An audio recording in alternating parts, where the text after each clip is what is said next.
Assalamualaikum warahmatullahi wabarakatuh. Pada pembelajaran kali ini kita akan mempelajari tentang mengungkap misteri sistem peredaran darah, jantung kehidupan kita. Bab 1 itu sang pengantar kehidupan. Nah, fungsi utama sistem peredaran darah mengangkut oksigen, nutrisi, hormon, serta membuang sisa metabolik. Tanpa sistem ini, sel tubuh tidak bisa bertahan lama. Yang kedua ada komponen utama. 3 komponen kunci: jantung, pompa pembuluh darah, arteri, vena kapiler, dan darah plasma, sel darah merah, sel darah putih, trombosit. Nah, peran darah mengangkut oksigen oleh hemoglobin, membawa nutrisi, serta berperan dalam pertahanan imun dan pembukaan ketika terjadi luka. Nah, sistem peredaran darah adalah jaringan terkoordinasi yang mendasari semua fungsi metabolik tubuh, inti dari kehidupan sehari-hari. Selanjutnya ada jantung. Jantung bekerja non-stop memompa darah ke seluruh tubuh. Sepanjang hidup rata-rata orang dewasa memompa sekitar 7.570 liter darah per hari. Bayangkan volume ini setara dengan ribuan liter air. Nah, 4 ruang, 2 atrium, 2 vertikal ditopang oleh katup yang memastikan aliran searah. Nah, kerja jantung dipengaruhi oleh usia, kebugaran, tekanan darah, dan kondisi metabolik seperti kadar kolesterol dan gula darah.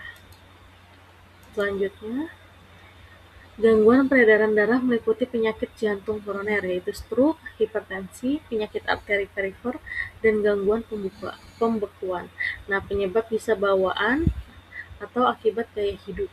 Nah, yang pertama ada diet buruk, kurang aktivitas merokok. Nah, pertama ada penyakit jantung koroner, yaitu penyempitan arteri koroner akibat atherosclerosis, nyeri dada, infark miokard. Yang kedua ada stroke, gangguan aliran darah ke otak, iskemik, penyumbatan atau hemorragik perdarahan. Yang ketiga ada hipertensi, tekanan darah tinggi menambah beban jantung dan merusak dinding pembuluh. Nah, statistik global menunjukkan gangguan ini sebagai penyebab utama kematian. Intervensi preventif dan pengobatan dini esensial untuk menurunkan angka fatalitas. Nah, selanjutnya ada kolesterol atau lemak ganda. Kadar kolesterol tubuh berasal dari 2 sumber. Sekitar 80% diproduksi oleh hati dan 20% berasal dari makanan. Kolesterol penting untuk membran sel dan hormon, tetapi ketidakseimbangan berbahaya. Nah, ada LDL jahat. LDL ini membawa kolesterol ke jaringan. Akumulasi LDL di dinding arteri membentuk plak atau ateroma yang menyempitkan lumen pembuluh dan mengurangi aliran darah. Ada HDL baik, yaitu membantu mengangkut kolesterol kembali ke hati untuk dibuang sehingga bersifat protektif terhadap aterosklerosis. Dan yang terakhir faktor diet, yaitu makanan tinggi lemak jenuh dan trans, gorengan, daging berlemak, makanan cepat saji meningkatkan LDL, serat, dan lemak jenuh dapat membantu menurunkannya.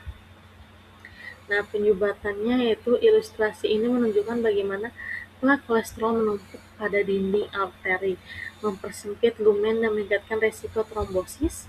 Prosesnya sering berkembang perlahan tanpa gejala hingga terjadi kejadian akut seperti infark atau stroke. Nah, melawan arus pencegahan dan harapan. Jadi pencegahannya itu makanan seimbang, konsumsi sayur, buah, biji-bijian, ikan berlemak, kurangi makanan olahan dan gorengan. Perhatikan porsi dan frekuensi.